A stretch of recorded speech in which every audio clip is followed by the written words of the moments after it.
Hello mga labs! Magandang araw! Welcome back to my channel, Jorson's Kitchen. Ngayong araw nga pala mga palangga, magluluto tayo ng biko. Kaya ang first step na ginawa ko dito is isaing ko yung malagkit na bigas.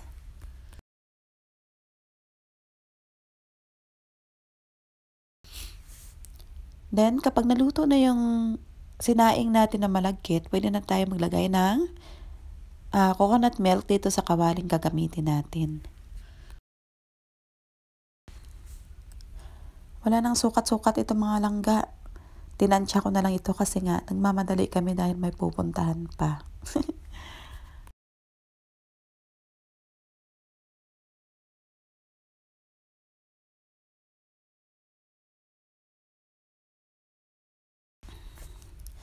And then, hayaan lang natin na kumulo ang ating coconut milk hanggang sa magmamantika ito.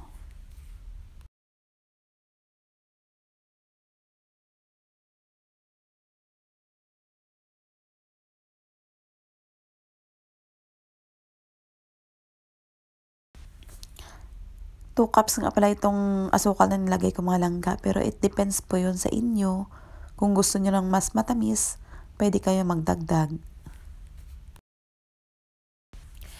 Alam nyo mga labs, sa probinsya mahilig ako gumawa ng biko, suman kung sa Ilonggo. Kasi mas masarap naman doon dahil nga mas maganda yung niyog na bagong kayod ba. Kasi malalasaan mo talaga yung fresh na gata. Kaysa i-compare mo na sa lata, hindi siya ganun kasarap. Pero no choice kasi nandito tayo sa bansang Arabo. Wala naman tayong kayuran dito ng niyog. Kaya ang option na lang natin is coconut milk in the can. Pakuluin lang natin ito ng pakuluin mga labs hanggang sa mag-evaporate yung gata natin. Pagka may time ako mga labs, pinagluluto ko talaga ng masasarap na pagkain itong aking bossing. Kasi nga, gusto kong sulitin yung araw na magkasama kami. Kaya, instead na bibili pa kami sa labas ng biko, kasi paborito niya to, every time na pumupunta kami sa labas, sa city, bumibili talaga kami ng biko, yun talagang pinipili niya. Kamahal-mahal, tapos ilang subo lang, ubos na. Sabi ko, bibili na lang tayo ng sangkap at ako na lang magluluto sa bahay. At least mabaon mo pa sa trabaho, makain mo pa sa susunod na araw.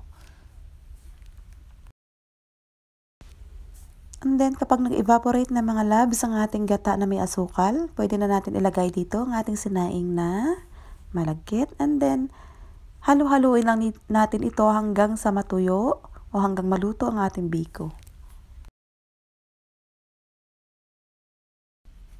Napakasimpleng biko itong ang niluto ko mga langga kasi nga madalian. Kumbaga ba nagmamadali kami kasi may pupuntahan pa kami mamaya.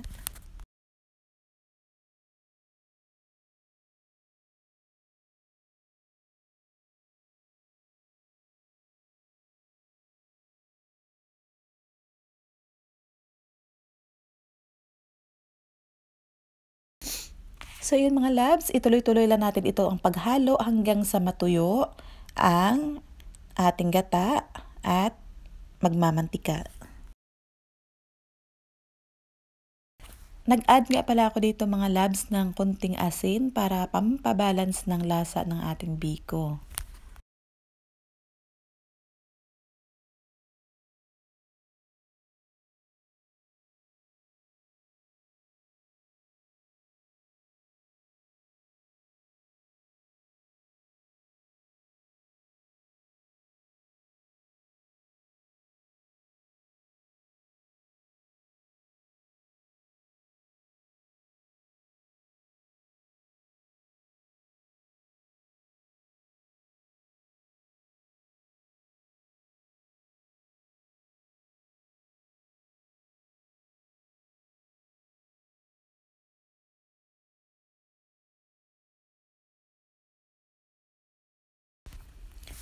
Continue lang sa paghalo mga labs hanggang sa makamit na natin yung final texture ng ating biko.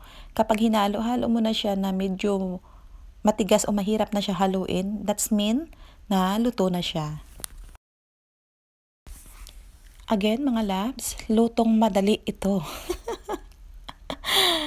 Kasi ako pag nagluto ako ng langga ng biko o suman, gusto ko yung medyo maarte ba. Kaya lang, we don't have much time, kaya tinawag ko tong bikong madali. Kape muna tayo mga labs bago tayo lumakwatsa. And again, thank you for watching and I'll see you again next time. God bless you. Bye-bye. Mwah.